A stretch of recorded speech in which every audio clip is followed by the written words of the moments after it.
एक गांव में कथा है रही, और वह गांव में एक अम्मा ही मोहल्ला में, उन अम्मा को नाम हो हरप्यारी देवी। और मोहल्ला के छोरा जो कमेटी वाले है वो थोड़े मजाक किया है, वो मां नाम लिख के लाए।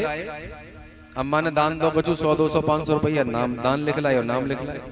छोरा मजाक किया, अम्मा को नाम हो हरप्यारी देवी और नाम लिख लाए हत्यारी देवी। और जैसी नाम बोलो भैया अम्मा डंडा लेके खड़ी है गई। हालांकि बहुत अच्छा नाम है, हर प्यारी देवी, हर की प्यारी। तो नाम ऐसा होना चाहिए जिसका कोई अर्थ हो। धुंधली बोली, पंडित जी महाराज मेरे छोरा को नाम मेरे जैसा रख दो। का रख दो? धुंधकारी। सूत जी कहते हैं कि हे सौंदर्शियों, धुंधकारी और गोकर्ण में एक हुआ विख्यात और एक हुआ कुख्यात। गोकर्ण जी महाराज हुए विख्यात और धुंधकारी हुआ कुख्यात। गोकर्ण जी महाराज जन्म से ही भक्त हैं, सदाचारी हैं, विनम्र हैं, शीलवान हैं, श्रेष्ठ कार्य करते हैं, अच्छे बच्चों की संगति करते हैं। और धुंधकारी बचपन से ही शरारती है, दुष्ट है।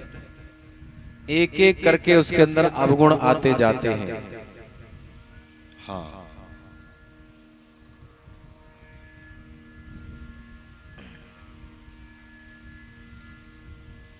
धीरे धीरे दोनों लड़के बड़े होते जाते हैं।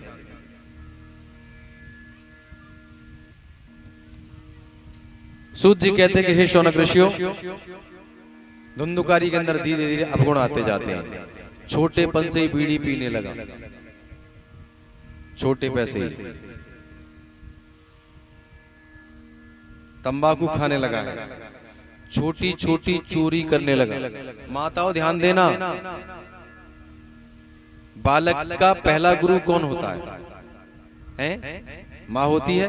हाँ, अगर छोटा बालक काऊ के घर में थे चम्मच ले आवे तो तुरंत ही उसको डांटो और उससे कहो कि जा, जहां से लेके आया वहीं रख के आ। और तुमने कह दी कि जल्दी आ जा बेटा, चल भीतर रख दे। आज चम्मच लाओ, कल लाओ चमचा, और परसों लाओ भगोना, पल्ले दिन करैया लाओ, है कि नहीं? बालक कच्चा घड़ा होता है। कैसा घड़ा होता है? कच्चा। एक दृष्टांत है इसके विषय में बड़ा सुंदर। मनोहर भैया ध्यान देना, एक बड़ा सुंदर दृष्टांत सुनाने जा रहा हूं। 2 मिनट का ब्रेक कर लेना अभी, सभी ध्यान देना। एक लड़की थी, लड़की, और ऐसी लड़की थी कि सुबह से शाम तक गालियां देती थी। जब वो विवाह के योग्य हुई तो उसके माता पिता जब विवाह के लिए बाहर निकले तो पिताजी से बोले कि पिताजी ऐसा लड़का ढूंढना जो सवेरे होते ही मेरी गाली खाए, जो मेरी गाली सुनने के लिए तैयार हो, ऐसा लड़का ढूंढना मेरे लिए। अब ऐसा लड़का कोई मनोहर भैया, कोई 20 लाख ब्याह मिले तो शादी ना करे, वो क्या कर ले होगे? बोली कि महाराज ऐसा लड़का ढूंढियो, ऐसा छोरा ढूंढियो जो सवेरे से शाम तक मेरी गाली सुने।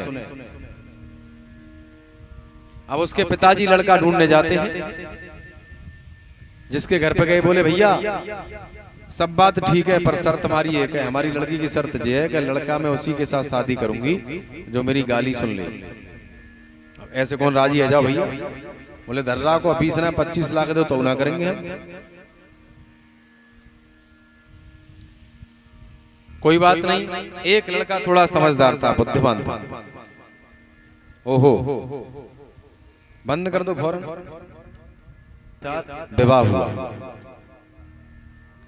विवाह जब हुआ, सवेरे विदा हुई, कार में लड़की को विदा करके लड़का चल दिया। तो लड़की की माँ ने लड़की के साथ सूप, चलनी, बर्तन आदि जो चीज दी थी सब रख दी, गाड़ी की डिक्की में डाल दिया। एमिस्टर कार थी, उसके पीछे डिक्की में डाल दी है सारी चीजें। गाड़ी 2-4 किलोमीटर चली, गाड़ी की डिक्की में रखा हुआ सूप थोड़ा बज रहा था। जब झटके लगते थे गाड़ी में, तो लड़के ने ड्राइवर से कहा कि गाड़ी रोको। गाड़ी रोक दी, उतरा गाड़ी से। ड्राइवर से कहा उतर के आओ। बोले क्या है कि डिक्की खोलो। डिक्की खुलवाई, उसमें से सूप निकाला और गुस्से में आकर के सूप तोड़ मोड़ के वहीं फेंक दिया। वो लड़की देख रही थी गाड़ी में बैठी, बोली ये तो बहुत क्रैक है, बताओ सूप पे ही गुस्सा उतार दिया। गाड़ी थोड़ी आगे और चली, थोड़ा चलनी जो है हिलने लगी, झटके लेने लगी, आवाज करने लगी, खटपट करने लगी। लड़के ने दोबारा कहा गाड़ी रोको। ड्राइवर से कहा, गाड़ी रोक दी। बोले क्या है, डिक्की खोलो। डिक्की खोली, चलनी निकाली, चलनी तोड़ मरोड़ के फेंक दी। लड़की बोली जी तो बहुत क्रैक है, बताओ सामान सट्टे हुए तोड़ रहा हूं। थोड़ी आगे और चली तो बासन खटकने लगे मनोहर भैया। अब बासन तो खटकेंगे ही, गाड़ी में रखे, थोड़ा बहुत झटका लगेगा, दच्ची लगेगी, बासन बजने लगे। ड्राइवर से बोलो गाड़ी रोक लो। ड्राइवर साहब 2 मिनट, मैं गाड़ी पूरी चेक कर लेंगे, खोपड़ी खराब है मेरी। गाड़ी रोकी, डिक्की खोली, बासन निकाले और सवरे बासन कूट काट के फेंक दे सड़क पर। लड़की गाड़ी में कोने में सिकुड़ के बैठ गई, बोली जी तो बड़ा खतरनाक है, बहुत क्रैक है, पता बासन भाई गुस्सा उतार रहा है, बर्तनों भाई गुस्सा उतार रहा है, ध्यान देना। बहुत सुंदर दृष्टांत है। लड़की घर पहुंची, रात्रि को तो आराम से खाना पीना खा करके सो गई। सवेरे लड़का तैयार होके आया, फूफा जी लड़का तैयार होके आया और लड़की के पास जाकर के खड़ा हो गया। बोला कि हाँ भाई, अब तू अपनी जो प्रतिज्ञा उसे पूरी कर, मुझे गाली दे। लड़की बोली कि महाराज मैं तुम्हारे हाथ जोड़ रही हूँ, मैं तुम्हारे पांव छू रही हूँ। अरे तुम मेरे पति देवता हो, तुम्हारे साथ मेरा विवाह हुआ है, मैं तुम्हारी पत्नी हूं, मैं तुम्हारी आज्ञा का पालन करूंगी। लड़का बोला काम बन गया।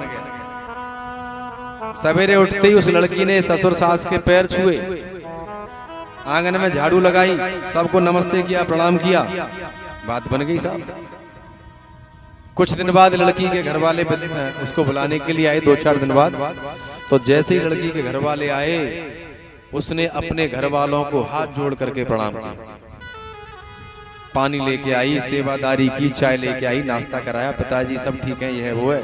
पिताजी ने पूछा कि बेटा तू बता तेरे 4 दिन कैसे कटे। बोले पिताजी बहुत आनंद में हूं मैं तो।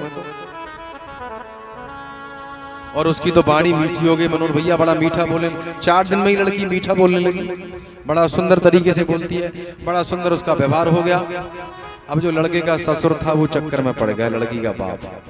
बोलो यार छोरी है, कहाँ है वो, ये तो सीधे मौका की बात ना करती घर पे।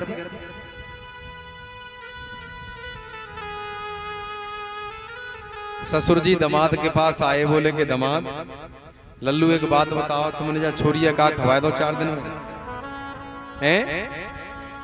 ऐसे कौन सा टॉनिक दे दो जाए जो बिल्कुल मीठो बोल रही है, सबसे नमस्ते कर रही है, प्रणाम कर रही है, आदर भाव कर रही है। बोले पिताजी ऐसे ही है बस मामला। बोले कि मेरी हाथ जोड़ के प्रार्थना है तुमसे, क्या कि मेरा एक काम और कर दो। बोले क्या? कि जा छोरी की माँ या छोरी जैसी है, अगर बा को सुधार कर दे तो मैं तुम्हारा एहसान जीवन में न भूलूंगा।